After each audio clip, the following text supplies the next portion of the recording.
Okay, so I think you knew about it, but I just wanted to make sure I don't know whether you saw it this way, because we are used to thinking about, oh, I have a subtle body and I have an Atma. No, it's not like that. You are the subtle body and you have a physical body. And you just happen to, when your prarabdha karmas are resolved, then you happen to be done with this physical body and then you get another physical body. That change of physical body is what we call dying and rebirth. But that's from the perspective of the physical body, right? If you think about yourself as a physical body, then you're dying and you're being born again. If you think about yourself as a subtle body, there's no dying or rebirth. It's just changing the physical body. So that's the Vyavaharik perspective of Vedanta. It's not the Paramarthic perspective, because in the Paramarthic perspective, you are Atma, not even the subtle body. But from a Vyavaharik perspective, we are the subtle body. And what happens to the subtle body? It only resolves. It doesn't die or anything. It resolves, meaning when all your karmas are wiped off, then there is no more need for a physical body, no need for a subtle body, no need for experience. And the subtle body it resolves. The subtle body, which has been continuing forever, it's anadi. That means it was never born, it's always been there. It then resolves and it's no more. That's what we say is moksha, or we say, okay, this guy will not be, there'll be no more punarjanam, because there'll be no more physical bodies. So that was one thing that I wanted to make sure we knew. So anytime you read Gita or anywhere, you see individual, Jeev, it's the subtle body. Subtle body along with what's called the Jeevatma, which I know we've covered. The Jeevatma we've covered, because Jeevatma is what Sanjay used to call the reflected consciousness. It's Jeevatma is the concept where the individual thinks that I have my Atma. I have an Atma which is enlivening me. Whereas in reality, there is only one Atma. There's no individual doesn't have an Atma. There's only one Atma. But the individual feels that I have my own Atma. That is called, that feeling, that Atma, which the individual feels is my own Atma, is called the Jeevatma. And Vedanta describes it as a reflected consciousness, Chitta Bhasa. They say, okay, think about it as a reflected consciousness. But there's only, and then they take you to say, okay, there is no reflected consciousness, there's only one consciousness. That's a stepwise process, which Vedanta is like everywhere there are stepwise processes for teaching. So, can I ask a question Yeah, about yeah. subtle body, which is that, the mind is part of the subtle body, and the mind has samskaras that are from birth to, life to life. You are born with certain samskaras, right, which you carry forth. But that subtle body is continually informed by the physical body, right? The brain, what happens in the brain always informs the mind. So is there a two-way process that, because if you activate certain areas in the brain, your mind is going to be different. You may be a scared person and you may become a brave person because whatever, you've gone through therapy or you've had drugs or something, right? So does, and I've thought about this, but I haven't seen this anywhere where the physical body informs the subtle body. No, it's not. That is not the way Vedanta thinks about it. It looks like that the physical body informing the subtle body. There's a one-on-one correlation between the subtle body and the physical body. The two are correlated. But you hold on to that question for a minute, because I'm going to now talk about what you said, sanskara and all, and see whether this clarifies it. Okay. Okay. Hey, Dheeraj, can you also just review what are the various parts of the subtle body again, just as a refresher? So the subtle body has the mind, which is it's called antakarna. The mind has four parts. It has the buddhi, the manas, the chitta, and the ahankar.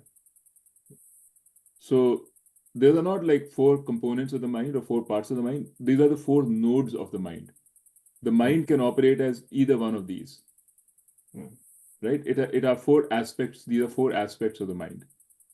And I'll tell you a little bit more about them. Then in addition to this, the subtle body has what's called organs of action and organs of perception. So organs of action are the subtle organs of motion, organs of grasping hands, organs of reproduction, organs of excretion, and there's a fifth one. And similarly, that's a detail. You can see it anywhere. Then the organ of perceptions are all the subtle eyes, the subtle ears, the subtle skin for touch, the subtle organ of smell. There are 5 such. Taste, yeah. Right? Eyes, nose, ears, taste, subtle organ of taste, and your skin. And you'll see why they put it like this. Basically, subtle body is capable of all experiences because it has its organs of experience. What is experience? Experience is basically experiences, percepting or sensing something, or a feeling or anything, or doing something. Right? They're flipped one side or the other. You can't do one without the other. So that's what experience actually boils down to.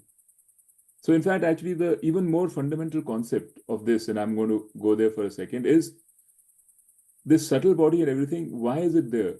In the individual actually is not even the subtle body. The individual is a series of experiences. That's what the individual is. What is Vedanta all about? Vedanta is about providing experiences, happy, sad, good, bad. I told you this before, remember we covered this. If you think about consciousness or Atma, it cannot experience. Experience requires change. Atma cannot change. There is no change. So there is no experience. Anytime we have an experience, something changes with relation to something else. We have a stable, steady mind. Against the backdrop of that steady, stable mind, suddenly there's a feeling. You sense the feeling because you can sense the difference between the state of feeling and the steady state. That's why you sense the feeling. If everything was just moving around and you were moving with everything, you would not sense anything at all. Right now, we are moving around the universe.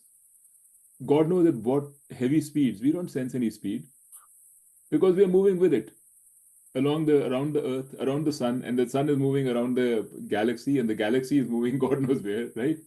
At huge speeds. We don't sense it because everything is in motion.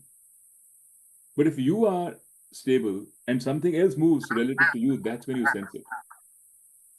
So to sense any experience, you need to have relative change. Atma cannot have relative change. Atma is everywhere all the time. So there is no possibility. You can't say one part of Atma will change. There is no parts to Atma. So an individual is provided, or the purpose of the individual is experience.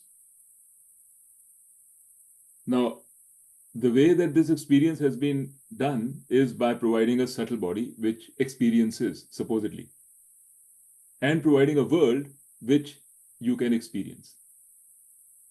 So the subtle body experiences the world. Now, to interact with the world, they've also said there should be a physical body. It becomes a point of interaction. So the subtle body uses the physical body to interact with the world to gain experience that it needs. Now, what experience does the subtle body need? How do we get the experience? That is determined by the level of the law of karma, and the law of dharma. That decides how the experience should be, what experience we should get. So, for example, it says you do something good, it will result in a good thing down the line. Now, from a physical body perspective, you can say the good thing will either come in this lifetime or another lifetime. But that's a physical body perspective. As far as the subtle body is concerned, there are no lifetimes. You do a good thing, there will be a reaction to it. It may happen after many years. It just so happens that after that time, you've got through 2 different bodies.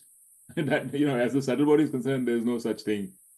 It just says that there are experiences. So the karmas decide what experiences should come to you. The way that the mechanism, the way it works is, for any given physical body, because the experience comes through the physical body. So for any given physical body, a set of supposed experiences which are supposed to be expressed during that time or exhausted during that time are chosen. They are assigned to the body, and the subtle body, while it has this physical body, goes through those experiences. And those are called prarabdha karmas, which you probably are very familiar with. Right? So that's how the prarabdha karma works. And then those experiences exhausted, then a new set of experiences come for which you might need a different body. And you might need a different location, not the earth. You might need swarg or narak for that. So then your physical body is in that locale, and you get those experiences. And you also generate new actions. Okay? And those new actions are called agami karmas, which some new actions result in an immediate experience, so they are done. Some new actions are carried forward, not in this lifetime, not in this physical body, but the next. Those are called agami karmas. They get added to your pool of total karmas, which is called sanchita karmas. So that's how experience is. So at the end of the day, if you really resolve everything down to its bottom line, you can see right now all that you are concerned with is a set of experiences. You are having experiences today. Some are good, some are bad. You have a desire to get good experiences. You do what you think is necessary for getting good experiences. You think my body is the source of my experience. So, okay, then I make my body better. The place is a source of experience, so I take myself to a different place. So I put myself in a different location. But at the end of the day, all you really care about is experience. Your body may be horrible by some historical standards, but as long as you think it's good, you're good. Your comparisons are just your local environment, right? It's really true. I mean, relative to my age group, if my body is happy and healthy, I'm happy. Relative to the age group of my children, I'm already old and gone. They can't imagine being in a body like mine, right? It's just it is nothing but at the end of the day, it's only experience. That's what we are after. Okay, so I'm going to go through one more concept, and then we can have questions and we can talk. Now, and this is really exciting and interesting, how does the karma move forward? So let's say, you've heard, I do a karma, I do something, uska result aage milega. Now, how is it stored? How do we know that I've done this karma and therefore the future result should be this? How does anybody know? Right? It's a karma. It's a karma. Karma is done and over. Now what? So this is now to me, a really interesting aspect of Advaita Vedanta, which is a third sharir. We have a third sharir. We all know about the Sukshma and the Sthula sharir, but we also have what's called the Karana sharir. That's the causal body. The causal body is where causal body deals with what? The physical body deals with physical matter. Subtle body deals with subtle matter. What does causal body deal with? Causal body deals with information, knowledge. Information. It's like if I have a movie I want to watch in a plane, I'm going to India, I want to watch a movie in the plane. I'll say, okay, I'll take the movie with me. What does it mean? What do I actually take with me? I'll take a memory stick, right? And I'll plug it into my computer, and suddenly a movie will appear. So think about movie as the manifest form of information which is present in the memory stick. And you should know this, Rajiv. This is your this is your bailiwick. This is what you do, wheelhouse. so that all actually at the end of the day, what does information boil down to? What does experience boil down to? It boils down to information. The information is carried in the Karan Sharir about what the future experiences should be, and that information is expressed in a subtle body and in a physical body.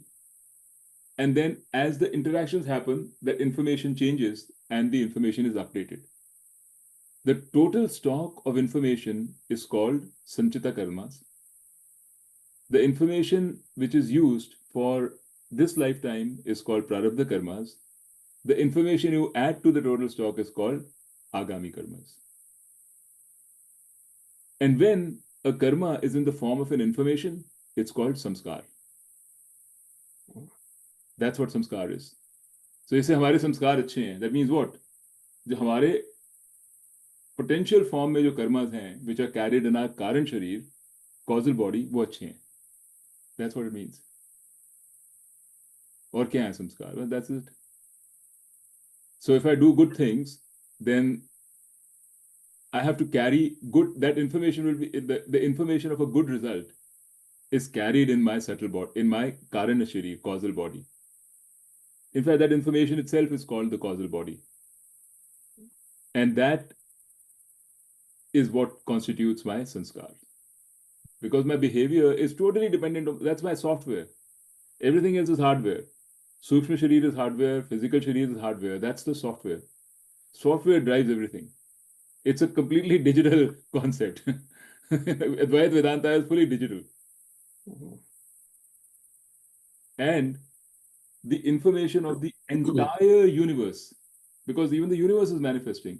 There's information in the universe. The information about the entire universe is called Ishwar.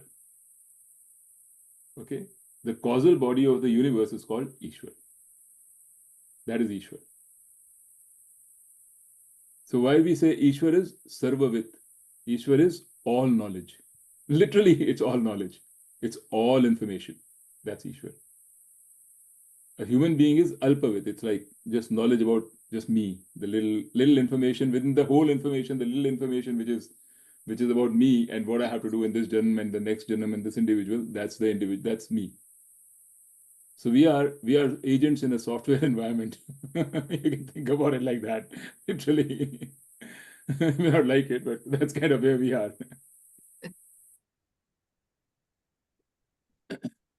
So this is how Vedanta works in its Vyavaharika Drishti. Why Vyavaharika? Because we are talking about all this. As a result of all this information, what has happened is a manifestation has happened of this information. Some manifestation is going on in, as we call it, the world. Some manifestation is given some agency. Like the manifestation of the mind from this information is given agency. Agency means what? It's given the ability to say, I exist as an individual. I am my own. Like you can have software agents. So this is an agency.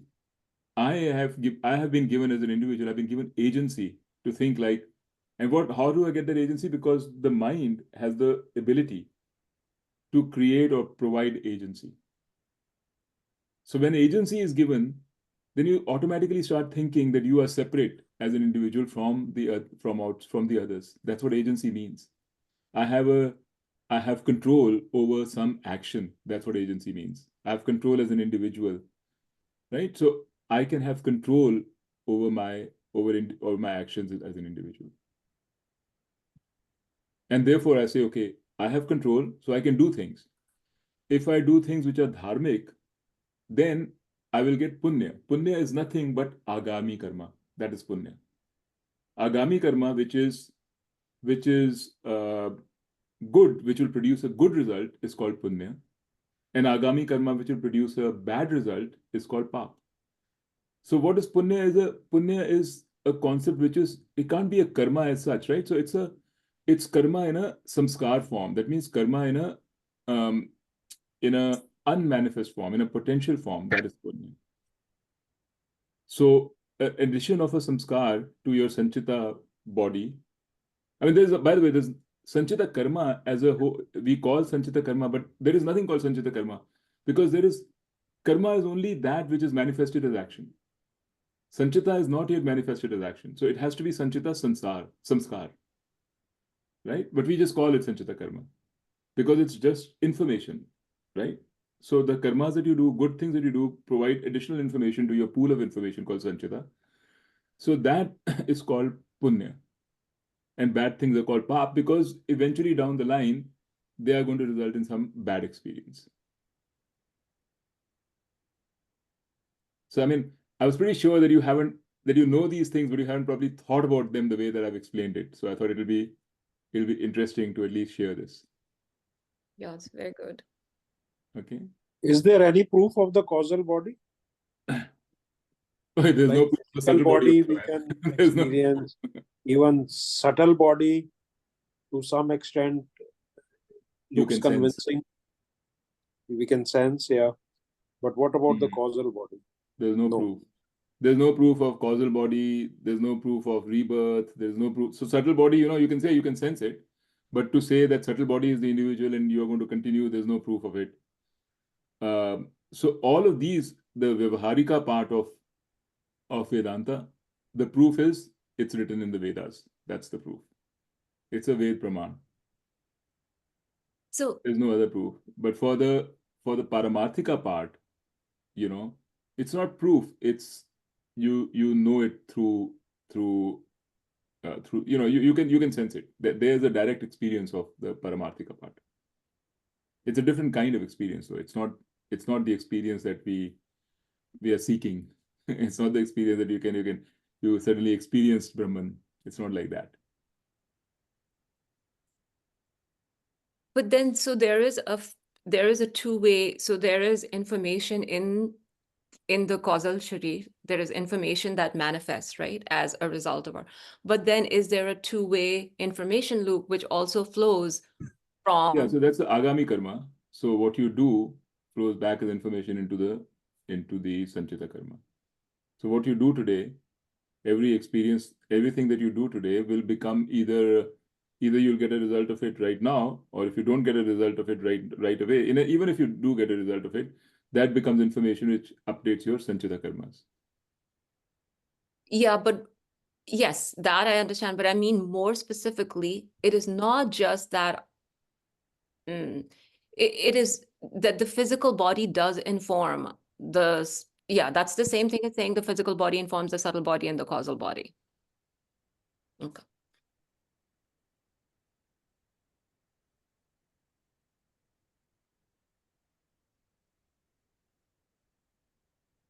So, I don't know whether it's appropriate or not, but I thought I should mention this, that the closest thing that I came to was when my mom passed away. My mom passed away in my lap, and it was an interesting experience to just see her forces kind of leaving the body. And I mean, in some sense, when I look back at it, the whole experience was very, I don't even know the word here, but you could see all the forces in the leaving the body slowly. It's just amazing, to watch that, and just 1 minute she's there, and the next minute, it's like something is leaving her body slowly. And that was a very real world kind of experience, for the first time. I don't know, I don't see a lot of people going through that experience, but it was magic to see how somebody just leaves the body. Yeah. When Of course, was Sanjay was By the way, checking all his medical stuff, the pulse and yeah. everything, and I was like, okay, what an amazing way to kind of leave your physical body behind. So from there, the subtle body, actually, I was telling you, it has the mind, it has the senses of perception and organs of perception, organs of action. It also has the pranas. Yeah. And that's what happens. The subtle body leaves. That means the pranas are the thing which make the subtle body leave. So कहते हैं ना प्राण चले गए. So that's what it means. Yeah. So there are 5 kinds of pranas, which are life forces, and they leave the body, and or they drop the body. I mean, I don't know whether it's right. See, when we say that they leave the body, we are making it from the perspective of the physical body. Yeah. right? Because we will look at it that way because that's how we are conditioned. True. I mean, we are We're looking at relative, it yeah. relative. Yeah. Yeah, but actually, from the individual's perspective, it drops the body, meaning it finds another body. By the way, that was one experience that, started my journey for Vedanta, and I started Right, reading right. about it and all that. So, yeah, I still find that very, very, in some way, it's very fascinating to experience that. So that makes you think that maybe there is something to it, right? Yeah, like Right. maybe there's Exactly. no direct proof, but maybe there is something to this way of looking at things. Mhm.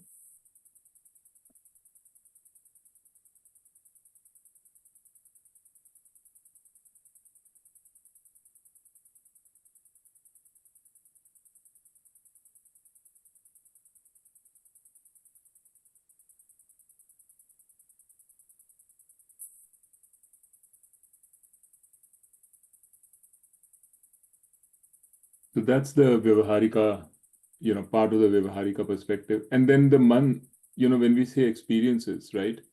So the mind is the seat of experience. So the other thing that Vedanta says, and which you all know, by the way, is that experience happens through what's called a vritti. So imagine, so how can experience happen, right? So the mind has undergoes a change. The mind itself undergoes a change, and that is called vritti. So vritti vyapti. Vyapti means the spread. So vritti vyapti means the vritti spreads all through the mind, and the mind becomes that. So if I have to experience a particular touch, then my mind becomes that touch. That's how I experience that touch. Or I have to experience 2, 3 other different things, the mind becomes that. That is what the change in the mind is, what we experience, what we call experience. So at the end of the day, everything flows into the mind, and the mind adjusts according to the stimulus which it's got, and that's called experience. So we experience, or we sense that changing of the mind. So in particular configurations, we that experience we call sorrow or unhappy. In some configurations we call an experience of happiness, but essentially it's a configuration of the mind, vritti. That's what's called a vritti. And just for convenience, Vedanta has defined 4 kinds of thoughts. So vritti could be a thought, vritti could be a perception, right? Vritti could be an emotion. All these things we experience. We experience all these three kind of things. Perception is like we see something or we hear something. That's an experience. How does that register? That registers because it creates a change in our mind. So that's how that experience registers. Then we feel something same way. We think something same way.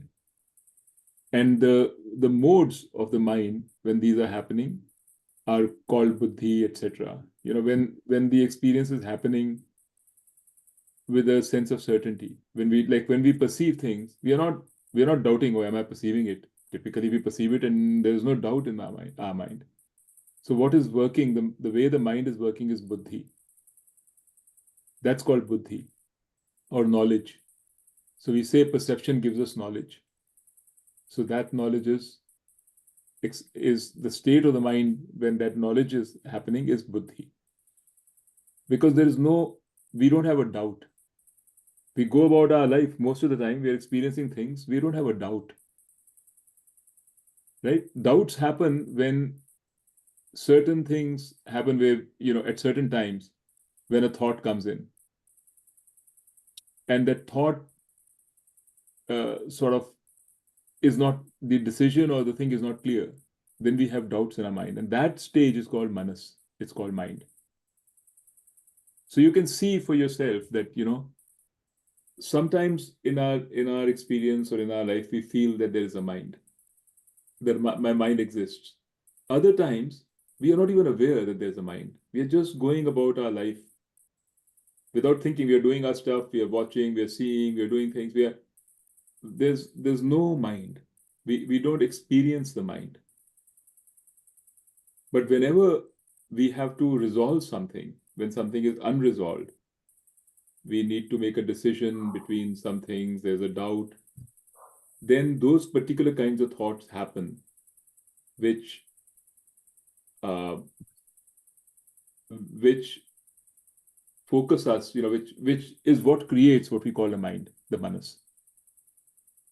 So the manas only comes into the play when we have things which are not resolved. And then a third part is chitta, which is memories. You can have a state where, like, you're remembering things. And the fourth is ahamkar, which is actually very interesting, which is an I thought. Ahamkar also doesn't happen all the time. It comes up whenever we are thinking. And we are thinking of a thought and we are also having an I thought. Like, what am I? Who am I? We are constantly in our mind, because we don't know who I am is, we are constantly attaching something to say, okay, that is me. Because you want to resolve that. You want to resolve this problem of who am I.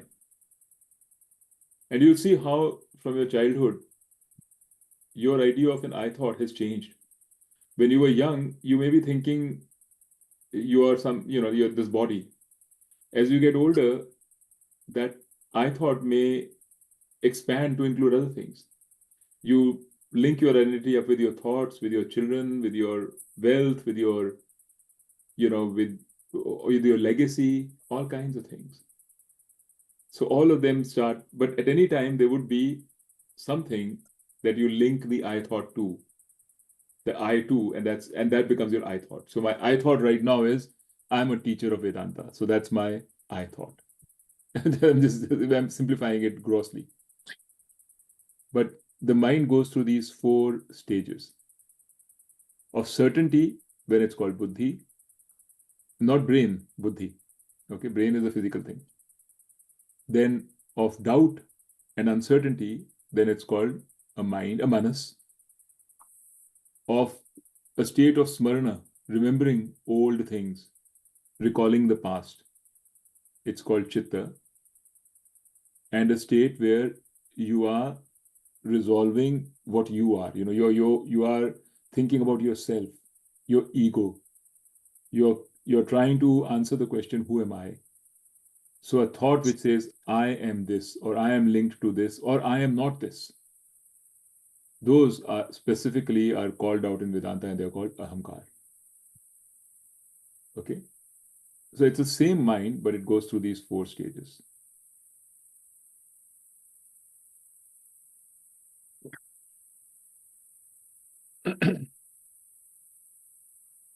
And this mind is part of the subtle body, so it moves on.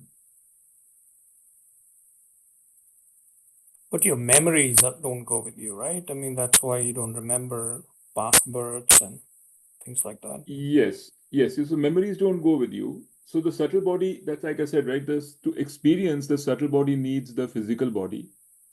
Yeah. So the memories come from the physical body, but when you are perceiving memories from the physical body from your brain, it's called a state of chitta. Mhm. When you're perceiving, even for looking or viewing something, you need a physical body. Even for seeing something, you need a physical body, right? So Yeah. that also doesn't pass with you, what you see. Only the instrument, the mechanism, the instrument is passing through. It needs the skin, right? It needs the physical body for the instrument to start doing what it's supposed to do, which is to experience. So nothing is redundant. For the experience to happen, you need the subtle body, which is the mechanism for experiencing. You need the physical body, which provides the interface for experiencing. And you need the Atma, which provides the, I was giving the example to my cousins, which is Atma is like electricity. You may have a fan, you have lamps, you have all kinds of instruments there. Everything functioning properly, but if there's no electricity, they won't work. So the electricity has to flow through them for them to become alive, for them to work. Yeah. So it's only the same electricity, one electricity, which flows through everything. Similarly, Atma. Atma enlivens the subtle body. It brings Chetana, consciousness, to the subtle body so that the experience can happen. Mhm. Otherwise, all the mechanism is there. Yeah. Right? The interface is also there. But what actually drives the experiences is the Atma. So this is a different way of looking at things. It's a more comprehensive way, in my opinion, of looking at things and explaining things around us. But is it really true that memories don't, like some people have past life memories? I mean, those past life memories, whatever they are coming from the brain. Unless you think that it's coming from some I don't know where extrasensory they're coming perception. from, but they're coming from maybe some, I don't know where they're coming I mean, from. how would they come? Like, how would they reach the mind if it wasn't connected to the brain? Well, I mean, how do samskaras come? They come from the causal body. Okay, so maybe, I mean, all memories can also be in the causal body. No. So, but the samskara is information, right? So you're saying the information of the memories. Is also digitized and stored as Yeah. information. I mean, I don't I'm know. not. But I'm saying, how do you know for sure that they, like, how do people have then past life memories? I don't know. I have never seen anybody with a past life memory. I've never seen anybody who I can say for sure is a memory of the past life and nothing, Maybe there are people and maybe there are ways to explain it, which I don't know. Yeah. Right? The other question, can I ask another question? Hmm. Is where is the interface between the physicality of the gross body and the subtle body, and then where is that interface between the like how will a subtle body interact with something physical? Subtle body doesn't interact with anything physical. Subtle body cannot interact with anything. But you're Right, saying, how does the information get passed from the right. right? So see, I mean, I don't know an answer which will answer your question. You're asking this question from the perspective of a physical body. And I don't know an answer that'll help there. I don't know whether Vedanta has an answer for that. And nowhere have I seen it described. But Okay. the only thing I can tell you is that even this concept of physical body, subtle body, and all is a step. It's a framework. This is not the final answer of Vedanta. Yeah, of course. Right. So this is just a framework, and it's in order to help us think about. It's in order to help us understand, open up our mind a little bit. So there is actually no physical body and subtle body, and the two are separate or anything like that. They're both mithya. All this, so that is the only true proper answer to your question. Yeah, but given that there has been a complex framework, thoughtful Yeah, so framework laid I out. don't know how in that framework, I lost my Zoom. This has been explained. I haven't Okay. seen it anywhere. I don't think it's been explained. It cannot be explained because that would require an interaction between the physical and the subtle Yeah. body, and that's not possible.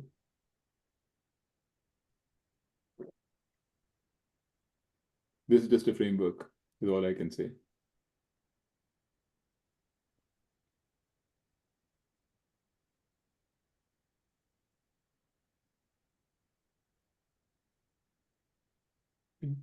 I mean, there's some very interesting offshoots of some of the discussion we're having today. Um, you know, there are people in this world right now who can tell you about your past lives. I know of such people. There are people who can go back and talk to your ancestors, and bring information. I think there are people like that as well. They're sort of called energy people. They will also tell you that you probably have been with the people that you are right now, your children, your parents, your husband, wives. You have gone through multiple lifetimes, together with them in different way, shape, or form. So, I mean, this energy stuff is very actually, I mean, I'm just sharing this with you because, I hear about it and, I just find it fascinating and it actually fits into some of what we are learning about, what happens to you after you die and so forth. So, yeah, it's very real and very interesting. Even now, so many people do have faith in so many things. That's, I think, individual to individual. Uh, I think it just like it's bhakti, devotion, that is also faith. Yeah, it's true. I mean, prayer is all Same faith, way. right? Yeah. Yeah. And prayer can be very effective from what I've heard. Yeah.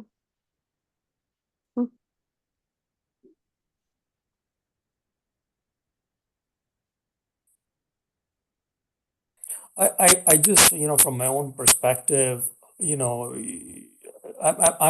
started as a person of science, right? I mean, in some ways, all of us are fairly Yeah. scientific, but when I really look at, after going through Vedanta and trying to understand, what happens to you when you die, right? And I mean, it's not outside the realm of possibility to, so yeah, you go and you vacate for some period of time, after you die to figure out, what you want to learn in your next lifetime or what you want to improve. And then you figure out, okay, how you're going to manifest yourself into another body and go through another set of experiences, right? I'm assuming you play a part in some part in that, right?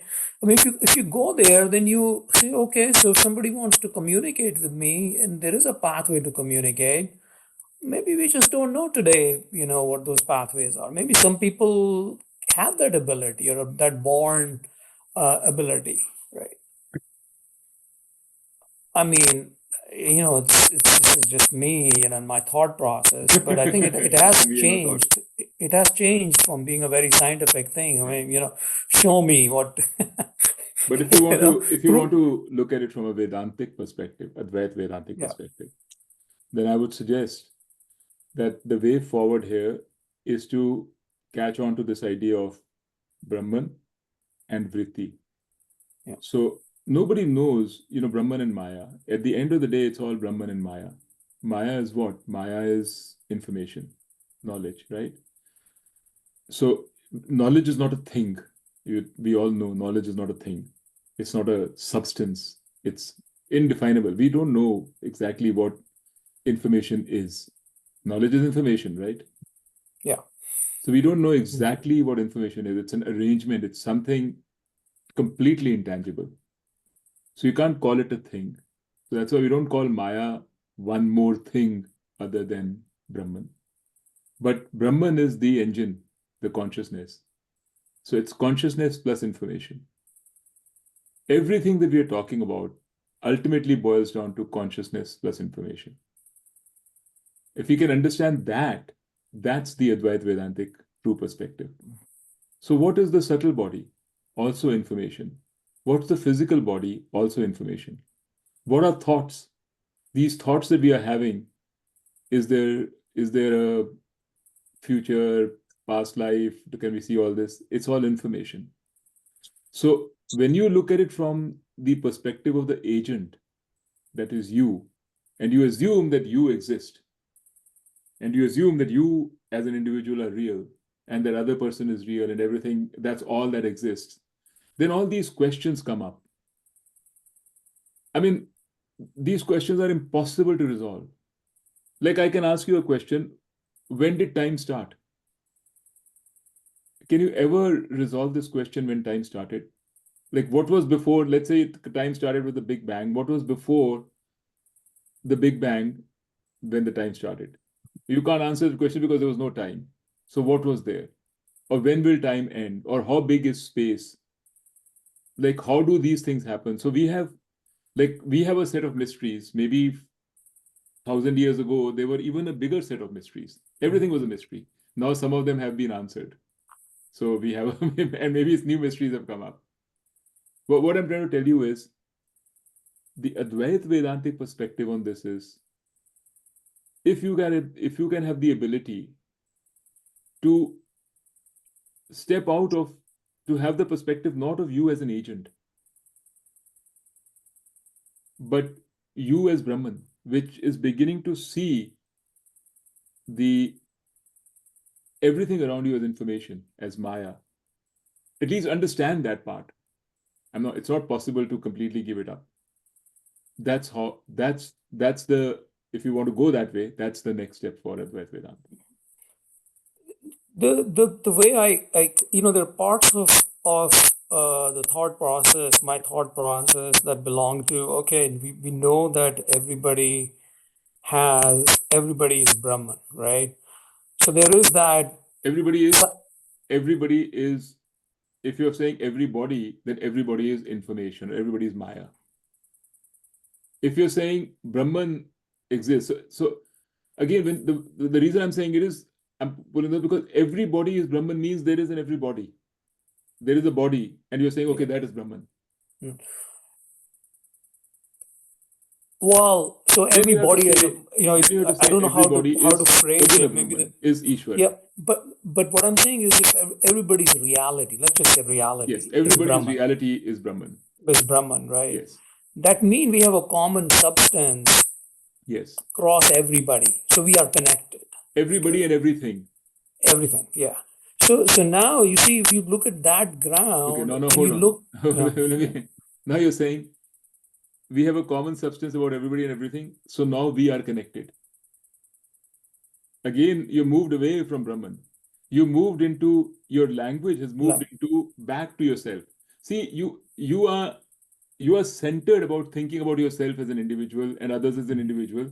You're making allowances and saying, okay, the Brahman is there. Somehow you want to get away, but your point of view is all about individual to individual, right? At the end of the day, that's what you're saying. yeah, Everybody is connected means what? That everybody has a common substance. right. But there is no everybody. When you're talking about the common substance, there is no everybody. Okay. Right? Yeah, what I'm trying to say is, if the way that you are thinking about it, you are going to get into a loop. You're going to get into an unanswerable situation. Sorry. The where I was driving at was not more towards, if everybody's reality is Brahman, then there should be flow of information across everybody. Whether somebody's No, that's what I'm saying. That's what you're going to get into, because you're thinking as if everybody, there are people, different people, they're all connected. Instead of connecting through wires or Wi-Fi, they're connected through Brahman. That's how you're thinking about it. It's like an internet of people. yeah. That is not, Brahman is not a medium for passing information. Okay. Because Brahman can't change. Change. There can be no change in Brahman. Yeah, you can't use Information Brahman change, there as has to be at the same. If you're talking about everybody, you can't talk about Brahman. That two orders of reality are completely different. I think what I'm trying to get at is, if there is some, so there is some connection between, at an individual level, right? There's some connection between Brahman and your subtle body, right? Or is there not? I mean, we just said that there's a causal body which stores all the information, right? And and then there is Brahman, right? So there, is there any connection between the two or No, not? see, no. But again, I've just want to explain to you. Think about it like this, and this is the way Vedanta tries to communicate it. There are two different orders of reality. One order of reality is Brahman. Mhm.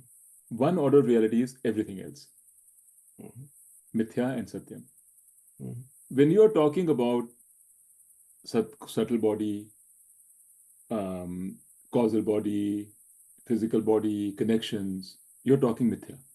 Mhm. You're talking an order of reality called Vyavaharika Satyam. In this order of reality, don't include Brahman. Okay. Whatever answers you have to find in this setup of connections, this and that, don't bring Brahman in as an other thing in this reality. Because that's what you will do if you think about it like this. Mhm. When you are thinking about Brahman, or when you're thinking about Brahman, then there's no second thing. There is nothing which you say, okay, this thing connects to this thing with Brahman. When you say Brahman, Brahman is everything. Every, And it is even space in which all these connections you're saying is Brahman. In other words, the cause of space itself is Brahman. The cause of time itself is Brahman. This is very, it'll just come automatically over time as you think more and more about these things and question your own thinking, Mhm. right? Because that's what I went through. I used to think exactly like this. And then I had to also kind of say, oh, no, this doesn't work. Because if I think like this, then I'm thinking Brahman is a thing, Yeah. right? And then you're forced into saying, okay, no, not this way, then what else? Then what? Then what?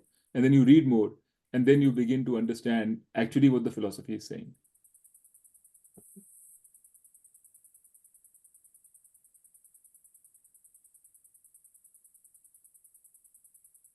So yeah, I mean, if you're saying that everything is connected, absolutely you're right. Everything is connected because we all have the same electrons and protons and matter. We are connected. Our body is connected to the world. It's actually called Annamaya Kosha. That means it's nothing but food. The body is food. All the food that we've eaten is what's become our body. So if we live in an environment in India, our body will have a lot of dirt in it, dust in it, pollution. If you live in Seattle, maybe there'll be very little. There'll be a lot of sea salt in it or something like that. So the body is totally. If you're looking for connections, there's no question about it that we are completely connected. Everybody is connected to everybody else, just simply from a material perspective. And then there's also from a But the subtle. medium of connection is not Brahman.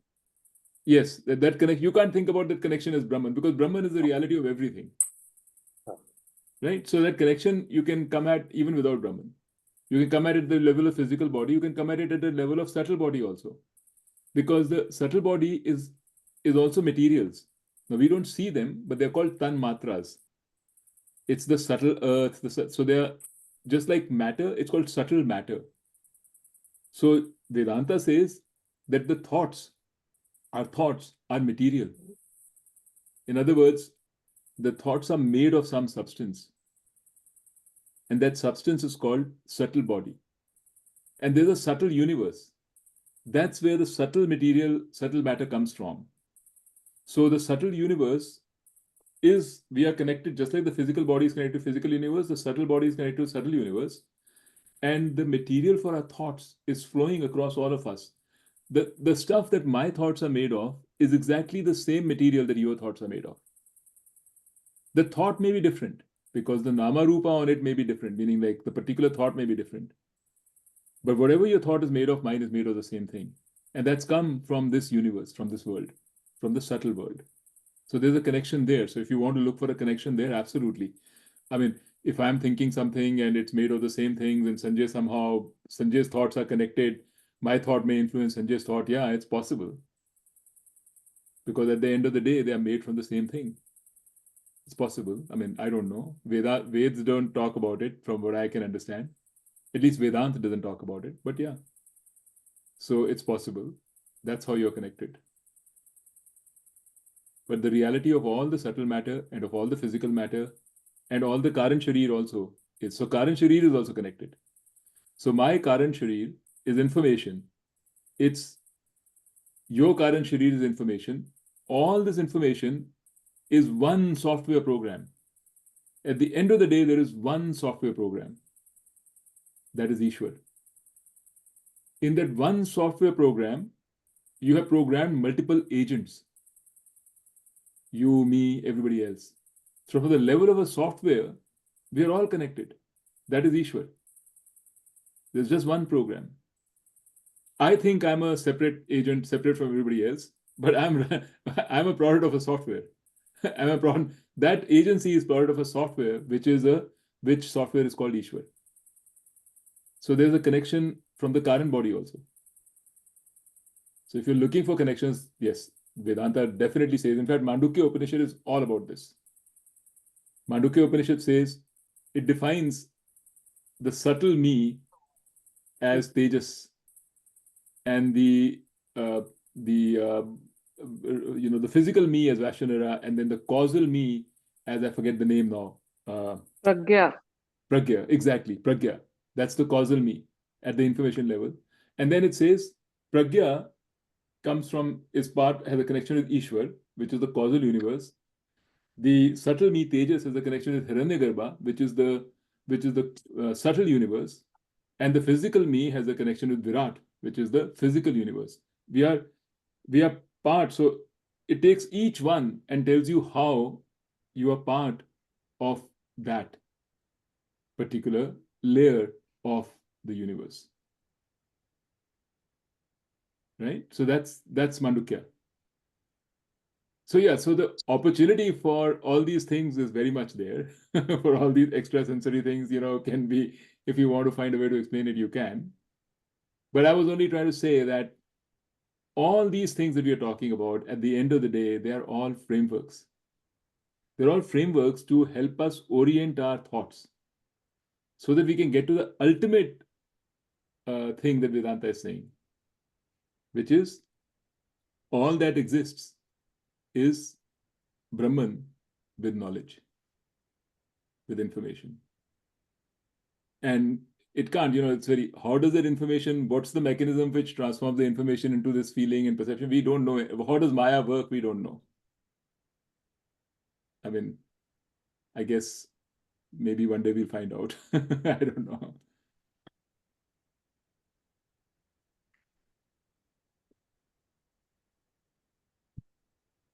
I remember one time I was talking to Swami Tadatmanand about some of this because I didn't believe in all this stuff. And he said, he said for himself, I am completely agnostic about multiple lives and all that. It makes no difference to Vedanta. You believe it, don't believe it, makes no difference. Right. Tattvamasi is right now. So Yeah. it doesn't matter.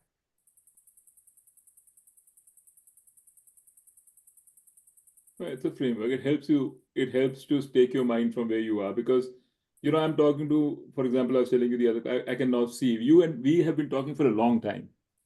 So there is some foundation built, but when a person is introduced for the first time, this is, you cannot get your head around it, because you just can't get your head around the fact that I am this individual and these feelings, everything around me is all there is. This is our life. It's been our life. We can't think in any other way. So Vedanta is two things. Vedanta is the knowledge and a means for getting to the knowledge. Actually, it's very, again, back to my my favorite shlok, okay, which is Parikshay Lokan Karam Chitan. Usme they say for getting knowledge you have to go to a guru, and they say two things about the guru.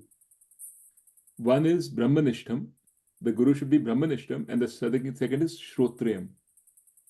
Brahmanishtam means the guru should understand Brahman. That means you should understand exactly what Brahman is, how it's a different order of reality, all the things. No confusion about Brahman, Mithya, Satyam, Mithya. The philosophy should be totally clear. The second is Shrotriyam. Shrotriyam means should have gone through the methodology of how this is taught, so that the person can then use that methodology and teach someone else. Because the methodology is very important. How they take you from like one kind of viewpoint or way of thinking to the to the ultimate viewpoint is, through a series of steps. There are mechanisms like Adhyaropa, Apavada, right? Where you first tell people, okay, you have a subtle body, you have a physical body, you have a causal body, right? That itself is a big thing. Then you go from there and you say, okay, there's, all this is perceived. Then there's a perceiver. Then you talk about how the underlying reality of all this is one. Then you go through the world and you say, okay, look at the world. There are objects. The underlying reality of that is one. Then you say, okay, the two underlying realities is the same. Like whatever mechanism you use, but it's a methodology of teaching. So you need to understand that too. So anyway, that's what I was trying to say.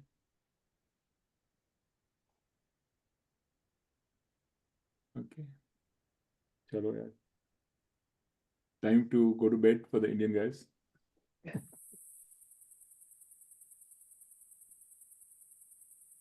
Can I add one more thought, Hmm. which is that even though we may have gotten used to hearing this for a long time, for me personally, like if I actually sit and if that reality of me not being this usual way that we identify ourselves as this body mind, it is terrifying. For me, it is terrifying. Right. So you And don't I've need never to go had there, that sense before. Yeah, I know you mentioned this before, and I totally understand it. And my suggestion to you, and what Vedanta will also tell you, is don't go there. Just be comfortable. Whatever makes sense. No, but I want to go there. I'm just saying that it is not easy. Okay. We may just always say these things, but to actually, I mean, that finally, Internalize it. it is liberating. But That's also, you're just saying process it of getting there. because you're saying it's liberating because you heard it's liberating. No, because first I have come to the realization that sitting in this concept, sitting in the normal framework of our body minds, it's not like that is generating so much happiness. Like there to actually realize the problem takes, for me, it took a while to realize that there's a problem with it, Yeah, I mean, everybody has to go through their own journeys. I think it's Yes. hard to associate one journey with the other. I mean, I also probably am not doing a good job from a Shrotriam perspective because I'm going through my own learning as I'm talking to you, right? So it's not like I'm an experienced teacher who's, like spent 12 years with Swami Dayananda or whatever like that, like Carol is. So I'm also probably going to areas which are really interesting for me. I'm spending more time there. And that may be bad for you. It may not be the best thing for you. In the sense, maybe you need to spend more time in certain other places, which, maybe I was spending more time in when I was 5 years ago. So you have to, that's what I'm saying. Just I'm very glad that you're also listening to other gurus and other people and hearing from everybody else. Gives you some security. Forming your own, what is right for you. Okay. Shall we call it a night or day, as the case may be? Yeah. Okay, Mukta? You had something to say? I don't know whether you No. were just saying something. No. Okay. All right. Chalo. Bye, guys. Bye. Bye. All right, bye-bye.